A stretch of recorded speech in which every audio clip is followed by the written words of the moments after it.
Russia launched one of the deadliest attacks on Ukraine since last summer. It came just hours after President Trump said, we're getting closer to a peace deal. Watch.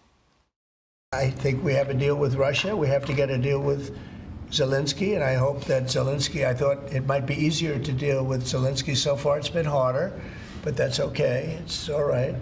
But I think we have a deal with both. Jamil Jaffer joining us this morning. Do those overnight attacks on Kyiv suggest we're not any closer to a deal? In fact, things are falling apart? That's the way it looks. Well, it does make it a lot harder, Stuart. You know, the Russians launched about 6 cruise missiles, ballistic missiles, about 150 Iranian-made Shahed drones at Kyiv.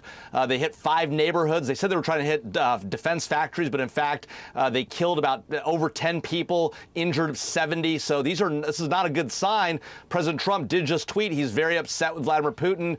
He wants him to stop. He wants him to not do this. It's not helpful. So we'll see if that has an effect on President Putin's decision-making here. But at the moment, the peace talks are going nowhere. Is that right? Well, I mean, it definitely looks hard. I mean, you have Zelensky saying yesterday that he will not give up Crimea under any circumstances. We know the deal may or may not involve Crimea, but it certainly involves him giving up 20% of his territory that Russia has control over. And of course, Crimea has been lost now for over a decade. Nobody reasonably expects, Ukraine to really give up that land. And yet the reality is Russia's had control for a long time. And President Trump is now saying, look, you got to recognize the reality. It's going to be hard to get a deal done with Ukraine saying no and Russia continuing to attack. Yeah. Secretary of State Marco Rubio, he says Iran can have a civilian nuclear program, but it's got to give up its enrichment of uranium. That program's got to be given up. Is America making compromises with Iran?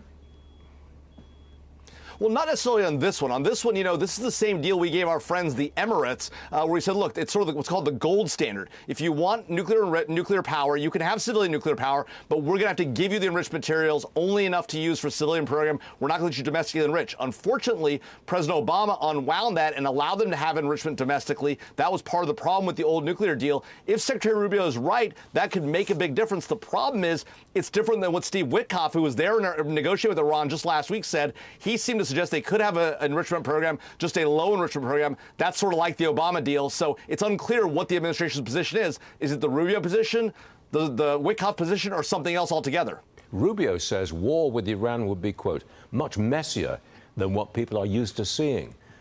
How would you put it? What's the risk of war with Iran now?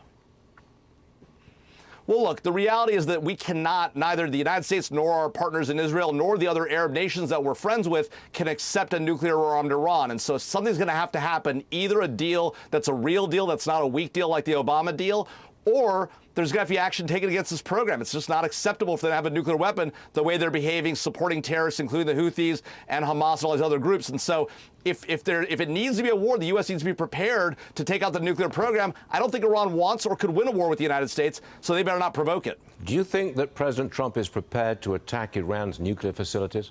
I mean, just bunker bombs? Stuart, that is the hardest question. The U.S. has the only weapons that can get to it, these massive ordnance penetrators. The Israelis have some weapons, but they don't have those weapons, and they don't have the delivery capabilities, the B-52s, the B-1Bs, and the stealth bombers. So if somebody's going to do it, it's going to have to be us. It doesn't appear clear whether the president's prepared to do that yet or not, but in order to get a deal done, he's got to have that credible threat on the table, and to the extent that that threat's not on the table, the Iranians have little incentive to do a real deal other than a weak deal like the one they did with President Obama. Got it, Jaffer. Thanks very much for joining us, Jamil. We always appreciate it. Thank you very much indeed.